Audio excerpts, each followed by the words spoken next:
ಬಂಟ್ವಾಳ ಬಿಜೆಪಿಯ ಪ್ರಧಾನ ಕಾರ್ಯದರ್ಶಿಯನ್ನು ಉಪಸ್ಥಿತರಿದ್ದಾರೆ.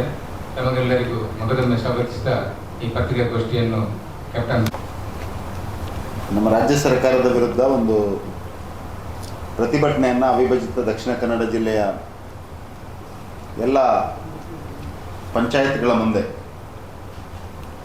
ಪ್ರತಿಭಟನೆ ಮಾಡಬೇಕು ಅನ್ನುವಂಥ ನಿಶ್ಚಯವನ್ನು ಭಾರತೀಯ ಜನತಾ ಪಾರ್ಟಿ ಮಾಡಿದೆ. ಹಾಗಾಗಿ ದಕ್ಷಿಣ ಕನ್ನಡ ಜಿಲ್ಲೆಯ ಒಟ್ಟು 223 ಗ್ರಾಮ ಪಂಚಾಯತ್ಗಳಲ್ಲಿ 2 ನಗರಸಭೆಗಳಲ್ಲಿ 3 ಪುರಸಭೆಗಳಲ್ಲಿ 1 ಮಹಾನಗರ ಪಾಲಿಕೆ ಮತ್ತು 8 ಪಟ್ಟಣ ಪಂಚಾಯತ್ಗಳಲ್ಲಿ ಅಲ್ಲಿ ಒಂದು 3-4 ವಿಷಯಗಳನ್ನು ಇಟ್ಕೊಂಡು ಪ್ರತಿಭಟನೆ ಮಾಡಬೇಕು ಅನ್ನುವಂಥ ನಿಶ್ಚಯವನ್ನು ಭಾರತೀಯ ಜನತಾ ಪಾರ್ಟಿ ಮಾಡಿದೆ.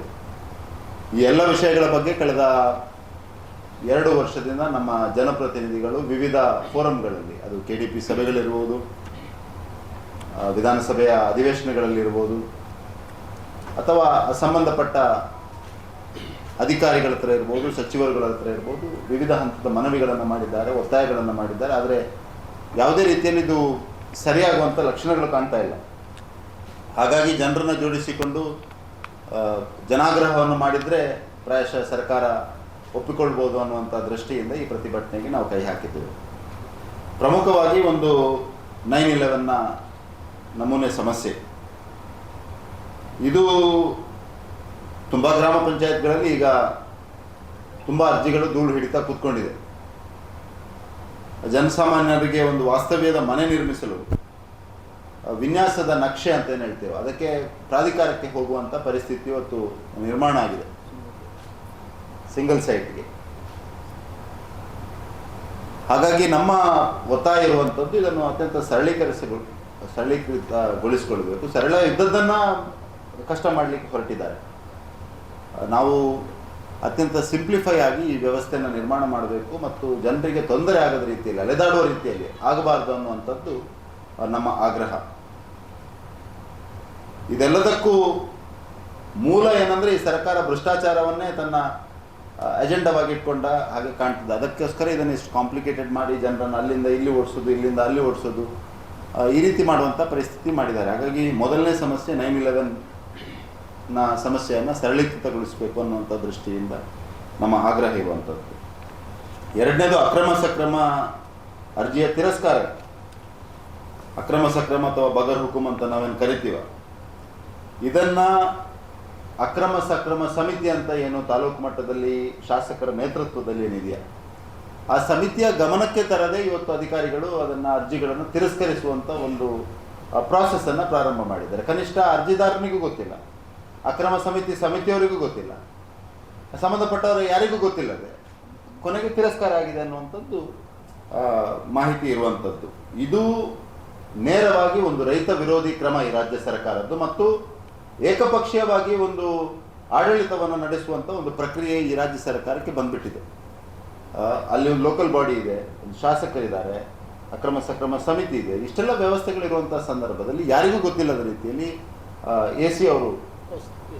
ಎಸಿಗೆ ಅದರ ಇದನ್ನು ಕೊಟ್ಟಿದ್ದಾರೆ ಮತ್ತು ಒಂದು ನಾಮಕೆ ವಾಸ್ತೆ ಸಮಿತಿಯ ರೀತಿಯಲ್ಲಿ ಇದನ್ನು ನಡೆಸ್ತಾ ಇದ್ದಾರೆ. ಹಾಗಾಗಿ ಭಾರತೀಯ ಜನತಾ ಪಾರ್ಟಿ ಇದನ್ನು ಸ್ಪಷ್ಟವಾಗಿ ವಿರೋಧಿಸ್ತಾ ಇದೆ ಮತ್ತು ಇದನ್ನು ಕೂಡ ಸಿಂಪ್ಲಿಫೈ ಮಾಡಬೇಕು ಮತ್ತು ಅಕ್ರಮ ಸಕ್ರಮ ಸಮಿತಿಯ ಗಮನಕ್ಕೆ ತಂದು, ಲೋಕಲ್ ಬಾಡಿಯ ಗಮನಕ್ಕೆ ತಂದು, ಶಾಸಕರುಗಳ ಗಮನಕ್ಕೆ ತಂದು, ಅರ್ಜಿದಾರರ ಗಮನಕ್ಕೆ ತಂದು ಈ ಅಕ್ರಮ ಸಕ್ರಮ ಪ್ರಾಸೆಸನ್ನು ಮಾಡಬೇಕು. ಯಾಕೆಂದರೆ ಒಂದು ಅತ್ಯಂತ ಸ್ಪಷ್ಟವಾಗಿ ನಾನು ಈ ಸಂದರ್ಭದಲ್ಲಿ ಹೇಳಲಿಕ್ಕೆ ಬಯಸ್ತಾ ಇದ್ದೇನೆ. ಇವತ್ತು ದಕ್ಷಿಣ ಕನ್ನಡ ಜಿಲ್ಲೆಯಲ್ಲಿ ಈ ಬಗರ್ ಹುಕುಂ ಅಥವಾ ಕುಮ್ಕಿ ಭೂಮಿ ಅಂತ ಏನು ಹೇಳ್ತೇವೆ, ಇದು ಉಳಿದುಕೊಂಡಿದ್ರೆ ಇದು ರೈತರ ಕಾರಣಕ್ಕೆ ಉಳಿದಿದೆ. ಪ್ರಾಯಶಃ ರೈತರು ಈ ಭೂಮಿಯನ್ನು ತನ್ನ ಕೃಷಿಗೆ ಪೂರಕವಾಗಿ ಉಪಯೋಗಿಸಿಕೊಳ್ಳದೆ ಇರ್ತಿದ್ರೆ ಇದು ಭೂಮಾಫಿಯಾದವರ ಪಾಲಿಗೆ ಹೋಗ್ತಿತ್ತು. ಆ ರೈತ ಈ ಭೂಮಿಯನ್ನು ಉಳಿಸಿ ಅದಕ್ಕೆ ಒಂದು ಒಳ್ಳೆಯ ಪರಿಸ್ಥಿತಿಯನ್ನು ನಿರ್ಮಾಣ ಮಾಡಿದೆ, ಅದೇ ರೈತನಿಗೆ ಪೆಟ್ಟು ಹೊಡುವಂಥ ಕೆಲಸ ಈ ಸರ್ಕಾರ ಮಾಡ್ತಾ ಇದೆ. ಹಾಗಾಗಿ ಭಾರತೀಯ ಜನತಾ ಪಾರ್ಟಿ ಇದನ್ನು ತುಂಬ ಸೀರಿಯಸ್ ಆಗಿ ಗಂಭೀರವಾಗಿ ತೆಗೆದುಕೊಂಡು ಈ ಪ್ರತಿಭಟನೆಯಲ್ಲಿ ಈ ಒಂದು ಅಂಶವನ್ನು ಜೋಡಿಸಿಕೊಂಡಿದೆ. ಮೂರನೇದು ಆಶ್ರಯ ಮನೆಯ ಸಮಸ್ಯೆ. ಸ್ವಂತದೊಂದು ಮನೆ ಬೇಕು ಅನ್ನುವಂಥದ್ದು ಪ್ರತಿಯೊಬ್ಬರ ಕನಸು. ಈ ಕನಸಿಗೆ ಒಂದು ಕಾಲದಲ್ಲಿ ನಮ್ಮ ಸರ್ಕಾರ ಇರುವಂಥ ಸಂದರ್ಭದಲ್ಲಿ ಪ್ರತಿ ಗ್ರಾಮ ಪಂಚಾಯತ್ಗಳಿಗೆ 50, 60, 100 ಮನೆ, ಈ ರೀತಿ 100 ಮನೆ ಕೊಟ್ಟಂಥ ಉದಾಹರಣೆಗಳು ಕೂಡ ಇದೆ.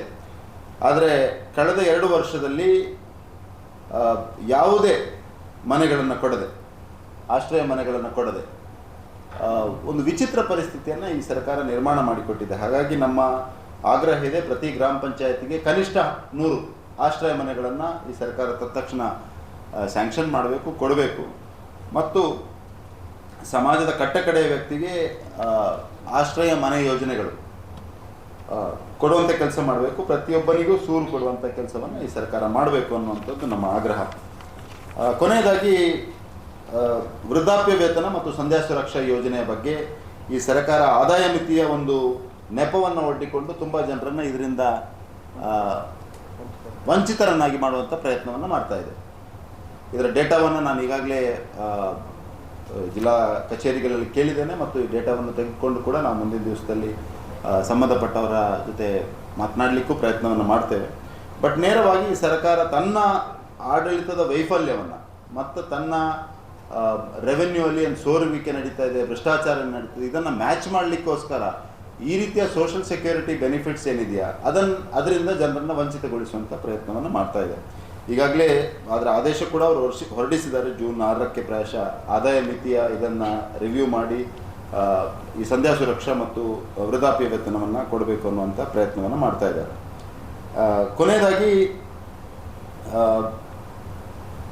ವಿದ್ಯುತ್ ಬೆಲೆ ಏರಿಕೆ, ಇದೊಂದು ವಿದ್ಯುತ್ ಬೆಲೆ ಏರಿಕೆಯನ್ನು ಮಾಡಿ ಒಂದು ಕಡೆಯಿಂದ ಕೊಟ್ಟ ಹಾಗೆ ಮಾಡೋದು ಮತ್ತು ಎಲ್ಲವನ್ನು ದೋಚುವಂಥ ಒಂದು ಪ್ರಕ್ರಿಯೆ ಈ ಸರ್ಕಾರ ಮಾಡ್ತಾ ಇದೆ. ಹಾಗಾಗಿ ಎಲ್ಲ ಅಂಶಗಳನ್ನು ಇಟ್ಕೊಂಡು ದೊಡ್ಡ ಮಟ್ಟದಲ್ಲಿ ಪ್ರತಿ ಸ್ಥಳೀಯ ಆಡಳಿತ ಸಂಸ್ಥೆಯ ಮುಂಭಾಗದಲ್ಲಿ ಭಾರತೀಯ ಜನತಾ ಪಾರ್ಟಿಯ ನೇತೃತ್ವದಲ್ಲಿ ಸಿದ್ದರಾಮಯ್ಯ ನೇತೃತ್ವದ ಕಾಂಗ್ರೆಸ್ ಸರ್ಕಾರದ ಈ ಜನವಿರೋಧಿ ನೀತಿಗಳ ವಿರುದ್ಧ, ರೈತ ವಿರೋಧಿ ನೀತಿಗಳ ವಿರುದ್ಧ ಮತ್ತು ಸಮಾಜದ ಕಟ್ಟಕಡೆಯ ವ್ಯಕ್ತಿಗೆ ಸಾಮಾಜಿಕ ಭದ್ರತೆಯ ಏನು ಒಂದು ವ್ಯವಸ್ಥೆ ಇತ್ತು, ಆ ವ್ಯವಸ್ಥೆಯನ್ನು ಬುಡಮೇಲುಗೊಳಿಸುವ ಪ್ರಕ್ರಿಯೆಯ ವಿರುದ್ಧ ಭಾರತೀಯ ಜನತಾ ಪಾರ್ಟಿ ಏಕಕಾಲಕ್ಕೆ ಅವಿಭಜಿತ ದಕ್ಷಿಣ ಕನ್ನಡ ಜಿಲ್ಲೆಯ ಎಲ್ಲ 399 ಸ್ಥಳಗಳಲ್ಲಿ ಮತ್ತು ವಿಶೇಷವಾಗಿ ದಕ್ಷಿಣ ಕನ್ನಡ ಜಿಲ್ಲೆಯ 223 ಗ್ರಾಮ ಪಂಚಾಯತ್ಗಳಲ್ಲಿ, 2 ನಗರಸಭೆಗಳಲ್ಲಿ, 3 ಪುರಸಭೆಗಳಲ್ಲಿ, 8 ಪಟ್ಟಣ ಪಂಚಾಯತ್ಗಳಲ್ಲಿ, 1 ಮಹಾನಗರ ಪಾಲಿಕೆಯ ಮುಂಭಾಗದಲ್ಲಿ ಧರಣಿ ಸತ್ಯಾಗ್ರಹವನ್ನು ಮಾಡಲಿಕ್ಕಿದೆ. ನಮ್ಮ ಎಲ್ಲ ಹಂತದ ಜನಪ್ರತಿನಿಧಿಗಳು, ಪಾರ್ಟಿಯ ಎಲ್ಲ ಪ್ರಮುಖರು ಮತ್ತು ಜನಸಾಮಾನ್ಯರು ಸೇರಿ ಈ ದಪ್ಪ ಚರ್ಮದ ಜನವಿರೋಧಿ, ರೈತ ವಿರೋಧಿ ಸರ್ಕಾರಕ್ಕೆ ಬಿಸಿ ಮುಟ್ಟಿಸುವ ಪ್ರಯತ್ನವನ್ನು ಮಾಡ್ತಿದ್ದೇವೆ ಅಂತ ಈ ಸಂದರ್ಭದಲ್ಲಿ ಹೇಳಲಿಕ್ಕೆ ಬಯಸ್ತಾ ಇದ್ದೇನೆ. ಕೊನೆಯದಾಗಿ ಮಳೆ ಪರಿಹಾರಕ್ಕೆ ಕೂಡ ಹಣ ಬಿಡುಗಡೆ ಮಾಡಲಿಕ್ಕೆ ಸರ್ಕಾರ ಮೀನಾಮೇಷ ಇಳಿಸ್ತಾ ಇದೆ. ಹಾಗಾಗಿ ಈ ರೀತಿಯ ತುಂಬ ಅಂಶಗಳು ಇದೆ. ಒಟ್ಟಾರೆಯಾಗಿ 23ನೇ ತಾರೀಕಿಗೆ ಈ ಹೋರಾಟ ಮಾಡಲಿಕ್ಕಿದ್ದೆ. ಮುಂದಿನ ದಿವಸಗಳಲ್ಲಿ ನಮ್ಮೆಲ್ಲ ಶಾಸಕರುಗಳು ಆ ತಾಲೂಕು ಮಟ್ಟಕ್ಕೆ ಸಂಬಂಧಪಟ್ಟಂಥ ವಿವರಗಳ ಜೊತೆಗೆ ತಮ್ಮ ಜೊತೆ ಚರ್ಚೆಗಳನ್ನು ಕೂಡ ಮಾಡಲಿಕ್ಕಿದ್ದಾರೆ, ಸಂವಾದಗಳನ್ನು ಮಾಡಲಿಕ್ಕಿದ್ದಾರೆ. ಇದಕ್ಕೆ ಮಾಧ್ಯಮದವರು ದೊಡ್ಡ ರೀತಿಯ ಪ್ರಚಾರ, ದೊಡ್ಡ ರೀತಿಯ ಸಹಕಾರವನ್ನು ಕೊಡಬೇಕು. ಯಾಕೆಂದರೆ ಭಾರತೀಯ ಜನತಾ ಪಾರ್ಟಿ ಸರ್ವಸಾಮಾನ್ಯ ಜನರ ಪರವಾಗಿ, ರೈತರ ಪರವಾಗಿ ನಿಲ್ಲುವಂಥ ವಿಷಯದಲ್ಲಿ ಅತ್ಯಂತ ಕಟಿಬದ್ಧವಾಗಿದ್ದೇವೆ ಅಂತ ಈ ಸಂದರ್ಭದಲ್ಲಿ ಹೇಳಲಿಕ್ಕೆ ಬಯಸ್ತೇನೆ. ಬೆಳಿಗ್ಗೆ 10 ಗಂಟೆಗೆ ಎಲ್ಲ ಗ್ರಾಮ ಪಂಚಾಯತಿಗೆ ಆವರಣದ ಮುಂಭಾಗದಲ್ಲಿ, ಗ್ರಾಮ ಪಂಚಾಯತ್, ಪಟ್ಟಣ ಪಂಚಾಯತ್, ನಗರಸಭೆ, ಪುರಸಭೆ, ಮಹಾನಗರ ಪಾಲಿಕೆ ತಿಳಿಸ್ಕೊಡ್ತೇನೆ.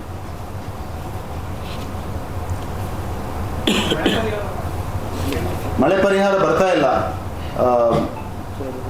10,000 ಕೊಡ್ತೇವೆ ಅಂತ ಹೇಳ್ತಾ ಇದ್ದಾರೆ. ಮಳೆ ಹಾನಿ ಆದರೆ 50 ಅಂತಕ್ಕೂ ಹೇಳ್ತಾ ಇದ್ದಾರೆ.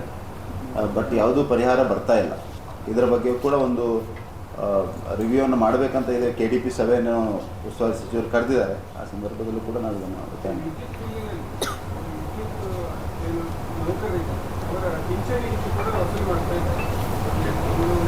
ಅದನ್ನು ಸೇರಿಸ್ಕೊಳ್ತೇವೆ.